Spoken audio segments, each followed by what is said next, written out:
Hello दोस्तों, कैसे हैं आप सब?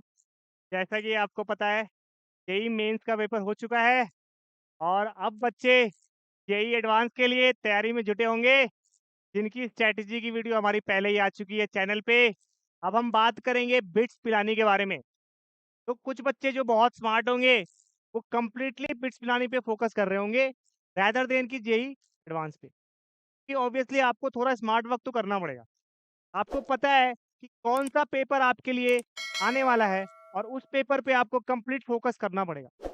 तो एडवांस को छोड़ के जो बच्चे बिट्स के लिए कर रहे हैं तैयारी और जिनका फर्स्ट सेशन का पेपर होने वाला है अगले हफ्ते, उनके बारे में हम बात करेंगे, कैसे अपने स्कोर को मैक्सिमाइज़ किया जाए, ताकि बिट्स पिलानी में आपको कंप्यूटर साइंस मिल सके।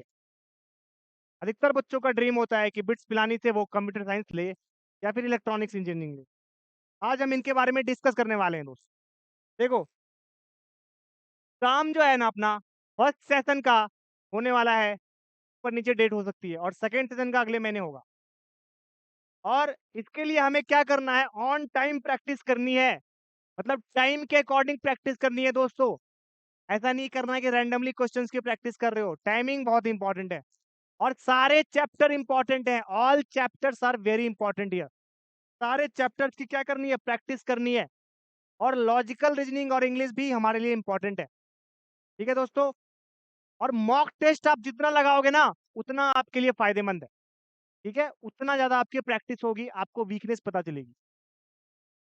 तो देखो, हम पेपर के पैटर्न्स की बात करते हैं, तो ज इन जनरल जो क्वेश्चन्स आते हैं ना, पार्ट 1 में फिज़िक्स के क्वेश्चन आते हैं 30 मार्क्स, पार्ट 2 में केमिस्ट्री के क्वेश्चन आते हैं 30 मार्क्स के और पार्ट 3 में 2 पार्ट होते हैं, इंग्लिश के और लॉजिकल रीजनिंग के। इंग्लिश हमारा 10 मार्क्स का होता है और लॉजिकल रीजनिंग हमारा 20 मार्क्स का होता है और मैथ्स हमारा 40 मार्क्स का होता है। टोटल जो है हमारा पेपर टोटल आता है 130 मार्क्स का। 130 मार्क्स का टोटल पेपर आता है। ठीक है दोस्तों? 130 नंबर के पेपर आते हैं। 30 नंबर आपका फिजिक्स में आता है, 30 नंबर आपका केमिस्ट्री में आता है और लॉजिकल रीजनिंग के आपके 10 और इ इंग्लिश के 10 और लॉजिकल रीजनिंग के 20 मार्क्स के क्वेश्चन और मैथ्स के 40 मार्क्स के क्वेश्चन आते हैं। ये अपना 130 मार्क्स का पैटर्न है। पैटर्न को पहले समझना इंपॉर्टेंट है। किसी भी वॉर को जीतने के लिए पहले हमें उस वॉर के बारे में जानना इम्पोर्टेंट है ना, कि कौन-कौन से लोग हैं, तभी तो आप फाइट कर पाओगे, बैटल जीत पाओगे। तो पहले तो ये समझो कि कौन-कौन से सब्जेक्ट की कितनी-कितनी वेटेज है, ठीक है?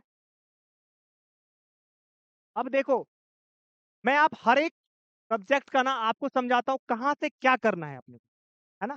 फिजिक्स के लिए आप जेईई मेंस के लेवल का क्वेश्चन आता है, ये याद रखना। का लेवल मैचअप करता है बिट्स पिलानी। तो फिजिक्स के लिए जेईई मेंस के क्वेश्चन करो, एनसीईआरटी के एग्जाम्पल और क्वेश्चंस करो और जेईई मेंस के प्रीवियस ईयर के क्वेश्चन लगाओ फिजिक्स के लिए। यदि मैं केमिस्ट्री की बात करूं तो इसका लेवल लोअर होता है किससे, जेईई मेन से। तो केमिस्ट्री के लिए आप क्या करोगे, एनसीईआरटी के क्वेश्चंस लगाओगे, एग्जाम्पलर के क्वेश्चन लगाओगे और दोस्तों आप क्या करोगे, थोड़े बहुत नीट के क्वेश्चन भी लगा सकते हो, है ना? क्योंकि जेईई से लेवल जनरली नीट का क्या होता है, लोअर होता है। आ गया समझ? मैथ्स के लिए भी आपको क्या करना है, सेम चीज करनी है। इंग्लिश के लिए क्या करना है अपने को, इजी आते हैं, कोई ज्यादा टेंशन की बात नहीं है। और लॉजिकल रीजनिंग की प्रैक्टिस करनी है अपने को, वो नहीं छोड़नी। समझ में आया? फिजिक्स कहाँ से करोगे, केमिस्ट्री कहाँ से करोगे, मैथ कहाँ से? ठीक है? अब देखो, मैं कट ऑफ के बारे में बात करूंगा। छोटी सी वीडियो है ये, इसको आप एक स्ट्रेटजी को समझना कैसे करना है। कट ऑफ कितना गया था सर? कंप्यूटर साइंस मुझे चाहिए बिट्स पिलानी में, तो कैसे मिलेगा सर? तो बिट्स पिलानी में आपको कंप्यूटर साइंस चाहिए तो 365 नंबर लाने पड़ेंगे, 365 मार्क्स चाहिए, तभी तो कंप्यूटर साइंस मिलेगा। और हैदराबाद में 321 में मिल जाएगा आपको। बट गोवा चाहिए, घूमना है गोवा, तो 331 नंबर तो चाहिए सर। 331 कहीं नहीं गए। ठीक है, तो गोवा के लिए आपको कितना डालना पड़ेगा, 331। समझ में आया? अच्छा, इलेक्ट्रॉनिक्स एंड कम्युनिकेशन इंजीनियरिंग, यदि आपको बिट्स बनाने में ये करना है तो 324 324 मार्क्स चाहिए अपने को। समझो, 324 नंबर के लिए फाइट है इलेक्ट्रॉनिक्स की। 293 चाहिए आपको हैदराबाद में और गोवा में 300 चाहिए। ठीक है? और ट्रिपल ई इलेक्ट्रॉनिक्स में आपको पिलानी के लिए चाहिए 307, हैदराबाद के लिए 266 और गोवा के लिए 280।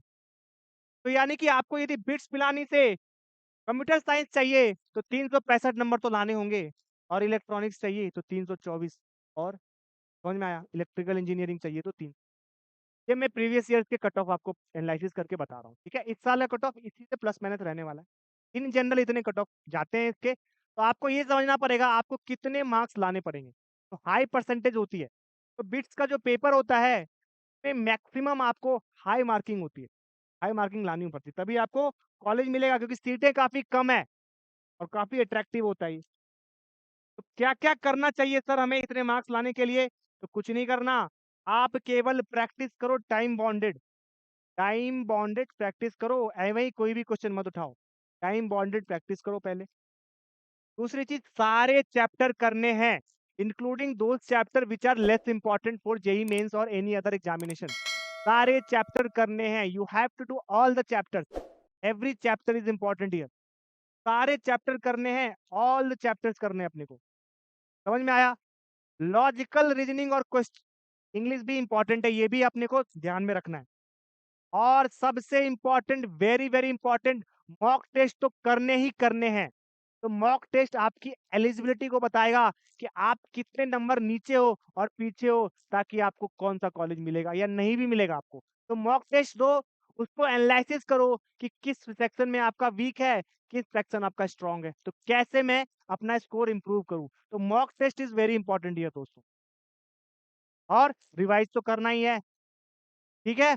आप प्रैक्टिस करना चालू रखो, मॉक टेस्ट देते रहो और इसको इम्प्रूव करते रहो, ठीक है दोस्तों।